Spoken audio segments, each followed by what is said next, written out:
Good afternoon. I'm Jay Fidel. This is Think Tech Talks here on a given Wednesday afternoon. Today we're looking at geothermal with Carl Gaywell, the Executive Director of the Geothermal Energy Association. Hi, Carl. Thank you for joining us.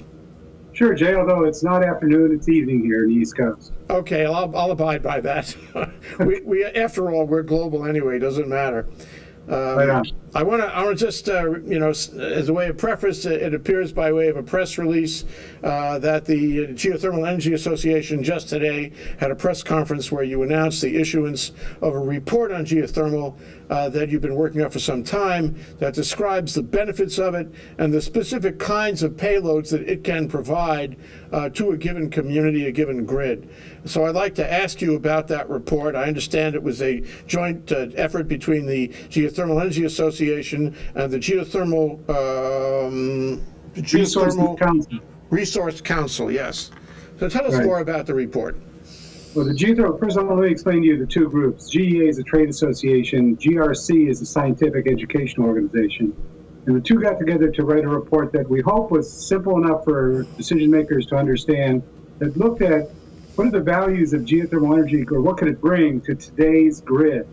In part, the reason we did this is there's a lot of misunderstanding, a lot of mischaracterization. People think of geothermal as baseload power. It doesn't really fit in with wind and solar. And that's not really the case. There's a lot that the right mix of technologies can bring, and it sort of lays out those values so that people can make more up-to-date decisions. So why exactly did you write the report at this point in time? Was it because you felt the public needed to know more? It was to get the information out that geothermal is not just baseload firm power, but can also be very flexible power. We looked at a couple of recent reports that were done that fed into this, one by the Aspen Environmental Group, another one which was done recently by the EPRI, the Electric Power Research Institute, that looked at how flexible can geothermal be? Because in today's world, what you're seeing, for example, in California, there's a lot of wind and solar coming on the system, which is great. I love wind and solar, but the problem they're facing in California is how do we keep the system balanced? What can we use? What are our tools? And one of the things both of those technical reports looked at was the flexibility that geothermal power can provide, that we can ramp up and down quickly, we can provide voltage support, we can provide the types of services you need to be part of the mix for the grid we're going to have in the future. I see, and now I understand. It's not just baseload. You can be resilient. You can be programmed to step in where wind and solar are non-firm. Not only can you step in, but the Aspen report in particular really looked at some of the what people think of the alternatives, which is natural gas. And it showed that we can actually perform better. We can ramp up and down faster. There's not issues about what happens to the gas pipeline and pressurization in the pipeline. So there's some benefits there as well. So technically, there's a lot that you can do to supplement or really fix some of the issues with variable resources by adding some geothermal to the mix. It's more a question of economics than it's a question of technology. Yes, well, I'm looking at the press release and I noticed some terminology, and I wonder if you could help us drill down a little. You make distinction between baseload, regulation, load following or energy imbalance, spinning reserve, non-spinning reserve, and replacement, or otherwise known as supplemental reserve. So all of those are different products that can be generated by a geothermal facility? Well, all those are different things that the power system needs. I mean, I sort of jokingly get into all this terminology. In Washington, I think one of the fastest ways to clear a room is to start talking utility issues and laws and technicality. I'm sorry. And very soon you're the only person there still talking. But, there's a lot of reasons to go. As people probably know, the distributed generation has a lot of values, a lot of reasons to think about that. But most people are still going to rely upon the grid. And the grid has a lot of requirements. I mean, you can't just put excess power on the grid and assume it goes somewhere. You always have to keep it in balance and flow. There's got to be input and output equaling each other. So when you add variable resources to the grid in larger amounts, you need to have more flexible resources to balance them off. And gas is not the only choice, is what I guess what we're saying. Geothermal can also be part of that balancing part of the grid that can bring the voltage support you need so that your system stays reliable. Today's world, with the electronic technology and the dependence we all have on it, as we're witnessing here on Skype, people want reliable power.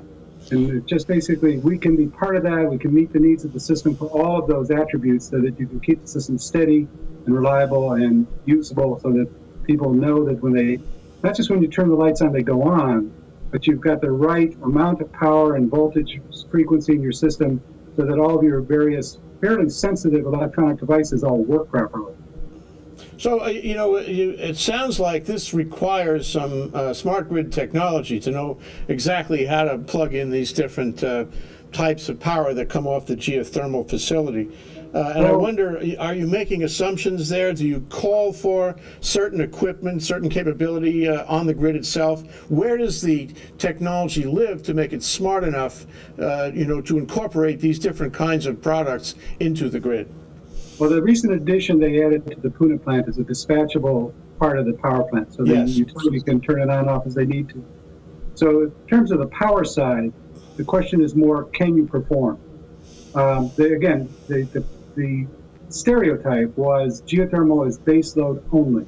It's sort of like a coal plant. Coal plants don't like to ramp up and down. They don't like changing. They like to just get at a steady pace and hum. And pollute, or whatever you want to call it. Mm-hmm. But geothermal can be, because, for example, you've got a binary power plant, you're bringing the hot water up from the ground, keeping it in a basically system of pipes, and you're extracting the heat from it through a heat exchanger. Well, the power side is on the other side of that heat exchanger. So your ability to disconnect or vary the output is very dramatically, it's very significant. It can be on and off very quickly without affecting the flow from the wells themselves. You can adjust what you need to provide the power, the voltage regulation that the system needs. And the smart grid, variable resources, wind, solar, the smart grid are all what's happening. That's the world we live in today, and it's the world we're going to see more of. And I don't think it's a bad world. I think it's a good world. And I think what we're trying to say is, when you're looking at that world of the smart grid, where you've got the demand side of the meter responding to meet what the power system needs, and distributed generation feeding in, and variable resources feeding in, you also need flexible, dispatchable resources, which geothermal can be. So we fit in the grid of the future. The technology to do it is not necessarily unique to geothermal. It's more how you work the grid system and how the utilities will provide power, which 10 years from now and even today is different than it was 20 years ago. Oh, yes. Well, you mentioned Puna, and certainly Hawaii is happy to have Puna, the Puna geothermal venture, and its owner, Ormat. And I wonder, where it fits for you. Is this an important facility? Is it a facility that you think about when you write a report like this? Where does it fit in the American system of geothermal? Well, the Puna project is an interesting project because it's actually technologically a very advanced project in terms of the power cycle that it uses and the new systems it put on. I think what I think about more when I look at Hawaii is I think it's sort of unfortunate that there's been so much dispute in the Big Island about how to move forward with geothermal resources and do it in a way that respects cultural needs and institutions in the community, protects the environment, protects public health. I think all those things can be done. And you've got a great resource there, and yet you're still burning diesel fuel for electricity. I think things need to change. I'm not sure I want to get in the middle of Hawaiian politics. I don't see why. I mean, maybe Washington needs to lead the way, showing agreement. But in any event, I mean, I think things can be done. I think there's a lot of resource there that could provide clean power. It can work with wind, solar, and the smart grid. It could be part of your energy future and not only help the economy, but provide a power system that protects the environment, protects what people love about Hawaii. Mm-hmm. Right now, as I recall, it's somewhere between 40 and 50 megawatts. And I wonder if there's anything in the report or whether you have any thoughts about how much further expansion it could take in terms of integrating it into the grid for the Big Island. No, I don't have those numbers at the tip of my fingers. I know that the resource in the Big Island is considered to be hundreds of megawatts, or at least it was in the past. And today it's probably greater than that because technology has allowed us to use resources at much lower temperatures. So, you probably have 10 to 20 times the amount of power you're getting now. That's possible. The questions don't come down to technology and economics. They come down to other issues. Like, as I said, there's a lot of local controversy. it should be addressed. It needs to be addressed, and I think technically there's no reason it can't be. Yeah, it strikes me from the fact that it's an advanced plant, and that it can offer or does offer all these different different possibilities of electrical power. That the Big Island has a great resource there, and with that firm dispatchable resource and solar and wind, the Big Island can cover it all.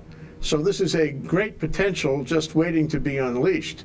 I wonder if there's now your report is on the web, thankfully, on your site at geo-energy.org for all the world to see. And I wonder if there's any particular part of it that our legislators, our Public Utilities Commission, our energy community should be looking at in particular. Well, you should look at the report, and also published right beneath it on our website is the appendix to the report, which includes some of the technical documents.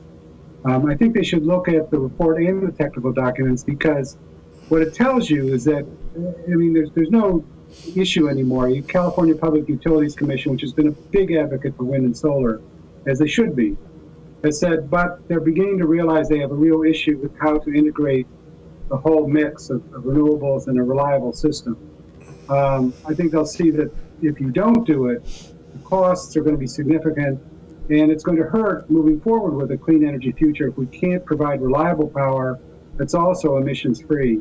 And I think this is part of the mix. I hope that the people in Hawaii will look at it and will come to terms with how to develop their resources in a way that respects their needs, and use the geothermal resource that is there, and it's really one of the gifts you have if you want to use it. How do you see geothermal developing in the country in general? In the years to come? Your press release said that some 14%, I think it was, of the power that is generated in the United States today is renewable. That's great to hear. But where does it look going forward, and how much of it will be coming from geothermal, do you think, in the next evolution of this process toward green energy? Well, this has been a tough time for all of the renewable market. Wind, solar, geothermal. It's cheap gas has once again really undercut everyone, which reminds me of the 90s. Whenever we had a last round with cheap gas, everybody says, here we are, our gas is going to solve all our problems. That worked for a while. The one thing about fossil fuels is they're very variable and prices go up and down, and that'll happen again. Unless climate change also catches up with us as an issue. But I think geothermal is growing right now, single digits. Last year, our growth rate was 5%. Around the world, geothermal is really showing dynamic new growth. We've got something like 23, 24 countries with geothermal power, but there's over 70 countries actually moving forward with building new projects. Many of the U.S. companies in the geothermal business, some of which are in California, Hawaii, and these different states, are very active in the world market, and thankfully that world market is very strong, keeping many of our companies employed and profitable, and also at the cutting edge of technology. Because the U.S. market is very slow. Single-digit growth is great, but you could be doing a lot better. The resource is there. In the western United States, we've got projects in almost a third of the country. 175 projects were identified in our report last year that are moving forward with several thousand megawatts of new power. But again, most of them are falling short because the utility market is not there.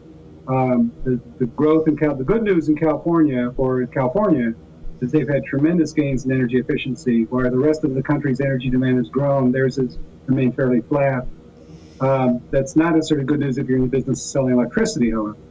But in areas like in Hawaii, where you've got diesel fuels to displace, that's the type of market where around the world, whether you're talking about Guatemala or other areas, that people see there's huge economic benefits and environmental benefits from getting off of heavy fossil fuels and moving into clean energy like geothermal. Those markets are strong. They'll stay strong. My sense of it is when we look around the world, there are two things that drive national policies for geothermal energy. One is strong desires to see economic growth. And there's strong economic growth policies coupled with strong climate change policies. In the United States, economic growth, I'm not sure our national policies are there. In climate change, the president's been great, but Washington is not. So we still have a ways to go on both of those fronts for us to really see the type of policy setting that you'll need to see dynamic growth. The resources there, technology is there. The question is, are the policies there that say we want to make this shift to clean energy? Thank you so much, Carl Gaywell, Executive Director, Geothermal Energy Association. We really appreciate you coming on the show. We hope we can talk to you again. Next time, I'd like to do it in person. The same here. Okay, Thank you, great. Carl. Aloha. Thank you.